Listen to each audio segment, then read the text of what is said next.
These are the sorts of things people with asthma have to deal with every day. Pollen, dust, chemicals, perfume and pet hair are just some of the things that can trigger an asthma attack. And that can be pretty dangerous, even landing some people in hospital. Asthma is a serious health problem in Australia, and it's one of the main reasons for students missing school. You can get it at any age, but you can't actually catch it from another person. It can run in the family, or people can be more likely to get it if they already suffer from eczema or other allergies. It's really scary. Anastasia's had asthma since she was a baby and says having an attack can be scary. It felt like you were just holding your breath and you could only get a little bit of air in at a time. People with asthma have sensitive airways. If they're exposed to certain triggers like you saw before, the lining becomes inflamed and produces extra mucus, and the muscles around the airways can tighten. That makes it harder for the air to get through. That can cause coughing, shortness of breath and wheezing. You can find out if you've got asthma by having a test at the doctor's. Blow! Keep going, go. The idea is to fill up your lungs with lots of air, then blow the air out quickly into the machine. Good, excellent. But it's not as easy as it looks.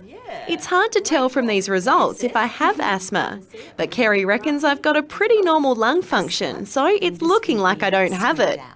If you do have asthma, there are ways to manage it, starting with medication. So these are the medications you use. What's this one for? Well, this one's the preventer. I take this one day and night. It prevents me from having an asthma attack. And what's this? How does this work? This is the one when I'm actually having an asthma attack. I press this and breathe it in, hold my breath for 5 seconds and then let the air out. So do you want to show me how it works? Yep.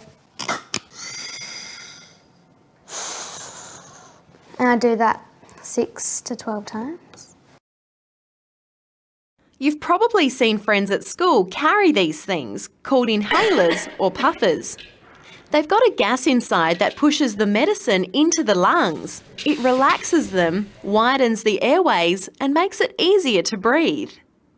Some kids with asthma need to use a breathing machine like this, called a nebulizer. It's meant to be easier to use than a puffer. It turns a liquid medicine into a fine mist that can be breathed in. People with asthma can also look out for pollen counts. Pollen count 147 there after yesterday's warm and windy conditions. Not so good for hay fever sufferers. They're found in newspapers and on the TV news and are put out by the Asthma Foundation.